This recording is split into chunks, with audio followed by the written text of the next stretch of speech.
चलिए सीधे मुद्दे पर आते हैं। आज के इस विश्लेषण में हम ऐतिहासिक दस्तावेजों के पन्नों को पलटेंगे और भगत सिंह, सुखदेव और राजगुरु के उस सफर को डिकोड करेंगे जिसने पूरे देश की राजनीतिक दिशा को हमेशा के लिए बदल कर रख दिया। ये महज कोई आम कहानी नहीं है, बल्कि एक ऐसा वैचारिक तूफान है जिसे समझना आज भी उतना ही जरूरी है। अब इस पूरे मिशन की गंभीरता और उनके इरादों को समझने के लिए बस इस एक विचार पर गौर कीजिए। बहरों को सुनाने के लिए एक बहुत तेज आवाज की जरूरत होती है। ये महज एक लाइन नहीं, बल्कि एक साफ संकेत था कि अब सिर्फ शांतिपूर्ण अपीलों से काम नहीं चलने वाला। तो आइए सबसे पहले देखते हैं कि आखिर इस क्रांति के बीज बोए कैसे गए। इन युवाओं के विचारों में इतना बड़ा बदलाव आया कैसे? अगर हम ऐतिहासिक घटनाओं के क्रम को देखें तो 1919 के जलियांवाला बाग हत्याकांड के गहरे सदमे से लेकर 1922 में असहयोग आंदोलन के अचानक वापस लिए जाने तक, ये लगातार टूटते भरोसे और ऐतिहासिक निराशाओं का एक ऐसा दौर था जिसने उस वक्त के युवाओं को अंदर तक झकझोर दिया था। इस तरह विरोध प्रदर्शनों के अचानक रुक जाने से एक बहुत बड़ा शून्य पैदा हो गया। युवाओं को लगने लगा कि अब पुराने पारंपरिक तरीकों से कुछ हासिल नहीं होगा, और बिल्कुल यहीं से ब्रिटिश शासन के खिलाफ सीधे और आक्रामक प्रतिरोध की नींव पड़ना शुरू हुई। इसके बाद आता है उनके सफर का दूसरा अहम हिस्सा, एक समाजवादी दृष्टिकोण का निर्माण। यहां पर दो बिल्कुल अलग विचारधाराओं का टकराव देखना बहुत दिलचस्प है। दस्तावेजों के मुताबिक एक तरफ डोमिनियन स्टेटस का पुराना लक्ष्य था, जिसमें सत्ता आखिरकार अमीर वर्गों के ही हाथों में रहनी थी, और दूसरी तरफ था भगत सिंह का एकदम स्पष्ट विजन, पूर्ण स्वराज, एक ऐसा समान और धर्मनिरपेक्ष समाज जहां किसानों और मजदूरों के शोषण की कोई जगह न हो। उनके लिए आज़ादी सिर्फ अंग्रेजों को बाहर निकालने तक सीमित नहीं थी, उनका नजरिया इससे कहीं ज्यादा बड़ा था। इसी वजह से उन्होंने अपने समूह का नाम आधिकारिक तौर पर बदलकर हिंदुस्तान सोशलिस्ट रिपब्लिकन एसोसिएशन यानी HSRA रख दिया था, ताकि उनका समाजवादी लक्ष्य सबके सामने पूरी तरह स्पष्ट रहे। अब बढ़ते हैं अगले चरण की ओर, जिसे हम कह सकते हैं बहरों को सुनाना। जब पुलिस की लाठियों से लाला लाजपत राय की क्रूर हत्या हुई तो HSRA ने सैंडर्स को मारकर इसका सीधा बदला लिया। उनकी नज़रों में यह अत्याचार के खिलाफ आत्मरक्षा थी, लेकिन जाहिर सी बात है, इस कदम के बाद उन्हें अंडरग्राउंड होना पड़ा और ब्रिटिश सरकार ने उन पर आतंकवादी होने का ठप्पा लगा दिया। लेकिन जल्द ही उन्हें एहसास हुआ कि हिंसा की इन छिटपुट घटनाओं से आम जनता तक उनकी असली विचारधारा नहीं पहुंच रही है। इसलिए उन्होंने अपनी रणनीति पूरी तरह बदल दी। अब उनका निशाना बने ट्रेड डिस्प्यूट्स और पब्लिक सेफ्टी बिल्स। ये वो काले कानून थे जो सीधे तौर पर मजदूरों और आम आदमी की आवाज को कुचल रहे थे। और यही वो टर्निंग पॉइंट आता है जहां असेंबली में बम फेंकने की योजना बनी। ध्यान देने वाली बात यह है कि इसका मकसद किसी की जान लेना बिल्कुल नहीं था। ये एक बेहद सोची समझी रणनीति थी।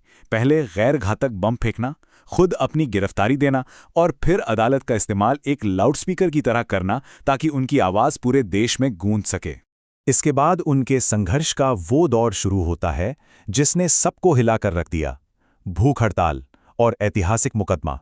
जेल की सलाखों के पीछे उनके साथ जानवरों से भी बुरा बर्ताव किया गया, पर क्या वो टूटे? बिल्कुल नहीं। उन्होंने एक जबरदस्त भूख हड़ताल शुरू कर दी।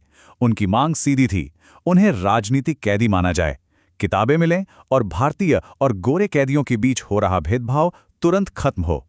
जरा इस नंबर पर गौर कीजिए, 63। ये कोई आम संख्या नहीं है।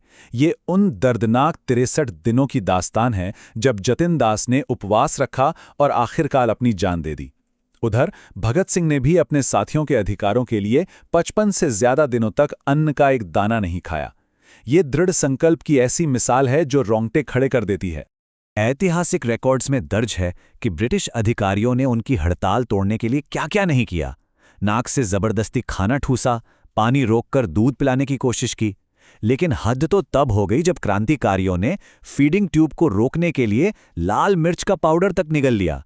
इतना भयानक दर्द सहने के बाद आखिरकार ब्रिटिश सरकार को घुटने टेकने ही पड़े। और अदालत में, वहां तो उन्होंने पूरी बाजी ही पलट दी। उन्होंने कोर्ट रूम को अपने विचारों के प्रचार का एक जबरदस्त मंच बना दिया। ब्रिटिश सरकार इतनी हताश हो गई कि उसे अपने ही न्याय सिस्टम को बाईपास करते हुए आरोपियों की नामौजूदगी में ही मुकदमा चलाने का गैर कानूनी इमरजेंसी अध्यादेश लाना पड़ा। अब हम इस पूरे घटनाक्रम के आखिरी और सबसे अहम हिस्से पर आते हैं, सर्वोच्च बलिदान। ट्रिब्यूनल ने भगत सिंह, सुखदेव और राजगुरु के लिए मौत की सजा का फैसला सुनाया। एक ऐसा फैसला जो पहले से ही तय था। इन तीनों ने बिना किसी हिचकिचाहट के इसे स्वीकार किया, ना कोई अपील की और ना ही दया की भीख मांगी।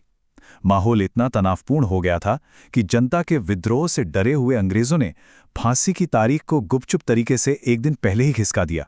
भगत सिंह के खुद के शब्दों में, उन्होंने अपनी फांसी को कभी हार माना ही नहीं। उन्होंने तो यहां तक कहा था कि उनकी शहादत आज़ादी की लड़ाई में एक ऐसी चिंगारी का काम करेगी जो पूरे देश के युवाओं को इस आंदोलन में खींच लाएगी। और बिल्कुल ऐसा ही हुआ। फांसी के फंदे की ओर उनके मुस्कुराते हुए कदमों ने पूरे देश में भावनाओं का ऐसा सैलाब ला दिया कि मुख्यधारा की राजनीति को भी झुकना पड़ा। इसी जबरदस्त दबाव के चलते कांग्रेस पार्टी को भी अंततः समझौते का रास्ता छोड़कर पूर्ण स्वराज यानी टोटल इंडिपेंडेंस की मांग को मजबूती से अपनाना पड़ा। इनकलाब जिंदाबाद, साम्राज्यवाद मुर्दाबाद। फांसी के तख्ते से गूंजे उनके ये आखिरी नारे सिर्फ शब्द नहीं थे, बल्कि आज़ादी की वो गूंज थी जिसने उन्हें इतिहास में हमेशा के लिए अमर कर दिया। तो इस पूरे विश्लेषण के आखिर में हमारे सामने एक बहुत बड़ा और गहरा सवाल रह जाता है। इन तीन युवा क्रांतिकारियों के सर्वोच्च बलिदान की असल कीमत क्या थी? कैसे उनके उस एक फैसले ने भारत के आज़ादी के संघर्ष की पूरी दिशा को इस कदर बदल दिया जिसे फिर कभी पलटा नहीं जा सका? जरा इस बारे में सोचिएगा